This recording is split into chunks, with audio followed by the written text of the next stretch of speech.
അങ്ങനെ പതിവ് പോലെ ജൂലൈ വെക്കേഷനിൽ UAE-യിൽ നിന്നും ഇന്ത്യയിലേക്കുള്ള യാത്രയാണ്. Hello friends, welcome to NNN world. Video കറക്റ്റായിട്ട് എടുക്കുന്നുണ്ടെങ്കിലും പോസ്റ്റ് ചെയ്യുന്നത് ലേറ്റായിട്ടായിരിക്കും. കാരണം നാട്ടിലെത്തുമ്പോഴുള്ള തിരക്ക് പ്രവാസികൾക്ക് പതിവാണല്ലോ.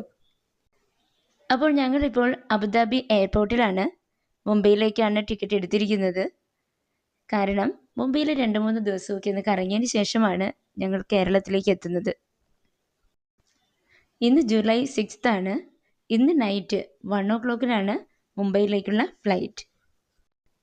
കഴിഞ്ഞ 10 വർഷങ്ങളായി അവധി അനുസരിച്ച് ഇടയ്ക്കിടെ നാട്ടിലേക്ക് പോകുന്നുണ്ടെങ്കിലും ഓരോ പ്രാവശ്യവും നാം നാട്ടിലേക്ക് പോകാനായി ടിക്കറ്റ് എടുത്തു കഴിഞ്ഞാൽ ഒരു പ്രത്യേക എക്സൈറ്റ്മെൻ്റ് ആണ് അല്ലേ?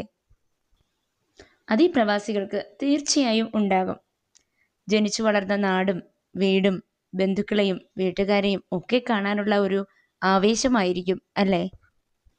ഇപ്പോൾ ഈ വ്യൂ കാണുമ്പോൾ അറിയാമല്ലോ, ഞങ്ങൾ ഫ്ലൈറ്റിൽ കയറി ഇതാ പതുക്കെ റൺവേയിലൂടെ നീങ്ങുന്നു. വേഗത കൂടുന്നു, ആകാശത്തേക്ക് ഉയരുന്നു.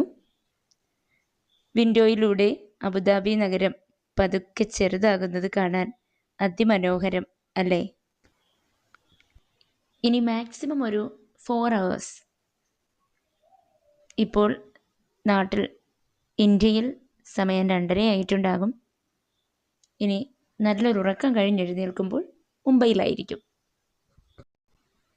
എന്തായാലും വിമാനത്തിൻ്റെ കണ്ടുപിടുത്തം എത്ര അത്ഭുതകരമാണ് അല്ലേ?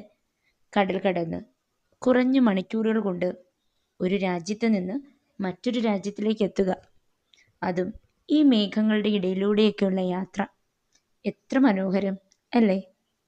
ഇതാ നേരം വെളുത്തു, സമയം 6 മണി കഴിഞ്ഞു.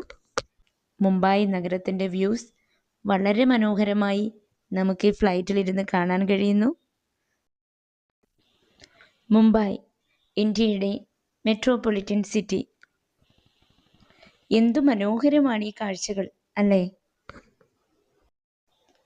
അങ്ങനെ വിമാനം ലാൻഡ് ചെയ്യുകയാണ്. ഇനി മുംബൈയിലെ മനോഹരമായ കാഴ്ചകളും വിശേഷങ്ങളുമായി അടുത്ത വീഡിയോയിൽ കാണാം. ഞങ്ങളിപ്പോൾ ഇമിഗ്രേഷനും ബാഗേജ് കളക്ഷനും പൂർത്തിയാക്കി പുറത്തേക്ക് വരികയാണ്. ലാൻഡ് ചെയ്തിരിക്കുന്നത് മുംബൈ ഛത്രപതി ശിവജി ഇൻ്റർനാഷണൽ എയർപോർട്ടാണ്. ശിവജി മഹാരാജാവിൻ്റെ സ്റ്റാച്ചു ഒക്കെ നമുക്കിവിടെ എയർപോർട്ടിൻ്റെ ഫ്രണ്ടിൽ കാണാം. ഇനി ഞങ്ങൾ മുംബൈ നഗരത്തിൻ്റെ തിരക്കുകളിലേക്കൊന്ന് പോയി വരട്ടെ. Thank you.